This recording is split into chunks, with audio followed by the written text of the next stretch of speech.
Et Badelaine, c'est à vous à l'antenne dans 10 secondes.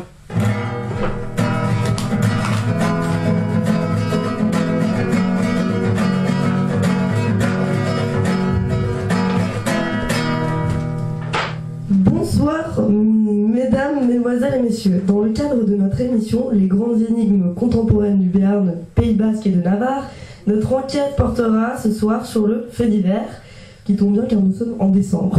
Qu'est-ce que je suis drôle.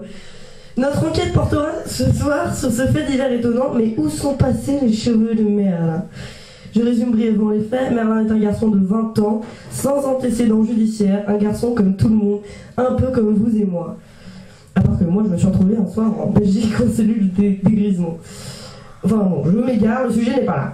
Je disais donc que Merlin, qui est comme vous et moi le 17 novembre, est sorti le soir dans le nightclub Le Durango avec un groupe d'amis. Comme à son habitude, il protégeait ses cheveux longs sous un bonnet, comme le fait maintenant la racaille des banlieues. Ouais, je kiffe grave les meufs, c'était un truc de ouf. Oh pardon, je voulais dire notre jeunesse défavorisée la fois.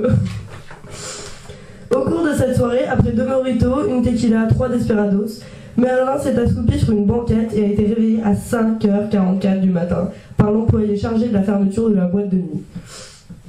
C'est en se passant la main sous son bonnet, qui ne l'a jamais quitté, qu'il a une sensation étrange, son crâne lisse comme un caillou. Chou, hibou, genou, chez l'arrêt ne prennent pas de Mademoiselle assaut. Emilia de la Bartoulière, vous sortez encore du sujet, restez concentrés, bon sang, sur le texte. Oh, mais c'est pas de ma faute si vous êtes un obsédé textuel. Puis la télévision, c'est pas que là pour nous divertir, ça a aussi un rôle éducatif. Celle-là, elle commence à me les briser, mais menu.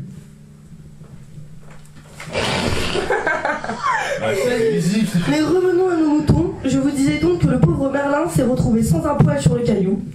Ici, il fait à Pau un temps superbe. Et j'ai à mes côtés Merlin. Comme vous pouvez le constater, ses cheveux ont totalement disparu. Il va pouvoir nous élucider en nous racontant sa version des faits. Merlin, pourquoi vous êtes endormi au Durango? Bah, t'as vu, j'étais avec des potes et tout, c'était tranquille comme soirée, on avait un peu bu, ouais, j'avoue, on avait un peu bu, mais... Je sais pas, je me rappelle pas de... Comment je me suis endormi en fait, tu vois, j'étais parti chercher des verres comme assez, et puis...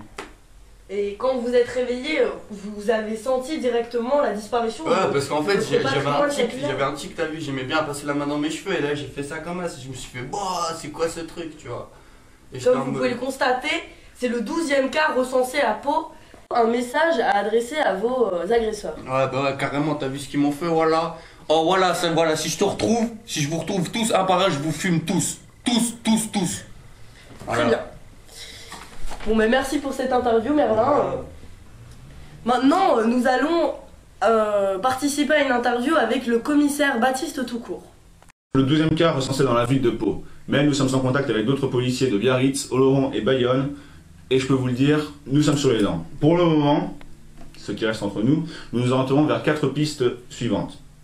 La chirurgie esthétique, pour les implants capillaires, les perruquiers, qui ont de plus en plus de mal à trouver les cheveux longs et de bonne qualité. Ces cheveux partent en général en Afrique et sont transformés en postiches mélangés avec les cheveux naturels de femmes africaines qui sont en général crépus. Gitans, pour la fabrication de coussins pour le Japon et la Corée. Il paraît que les Asiatiques sont très friands de coussins à base de cheveux occidentaux, beaucoup plus appréciés que les coussins à duvet de doigts. Je ne sais pas si vous êtes du coin, mais des gitans, il y en a pas mal. Il y a enfin la multinationale américaine The International Government Corporation, numéro 1 mondial dans la fabrication d'hydrogène à cheveux. Cette société est sans scrupules et n'hésite pas, dans les pays du tiers-monde, à dépouiller les hommes et les femmes de leur patrimoine capillaire.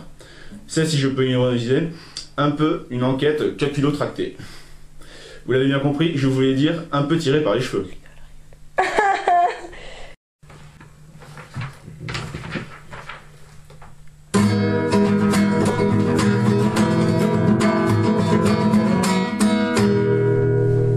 Et Badelaine sur RTBF. Nous remercions le commissaire Baptiste Toucourt, la journaliste Emilia de la Bartoulière, et Merlin pour son touchant témoignage. Cette enquête est loin d'être terminée et il y aura la semaine prochaine un complément d'enquête. Merci, à la semaine prochaine!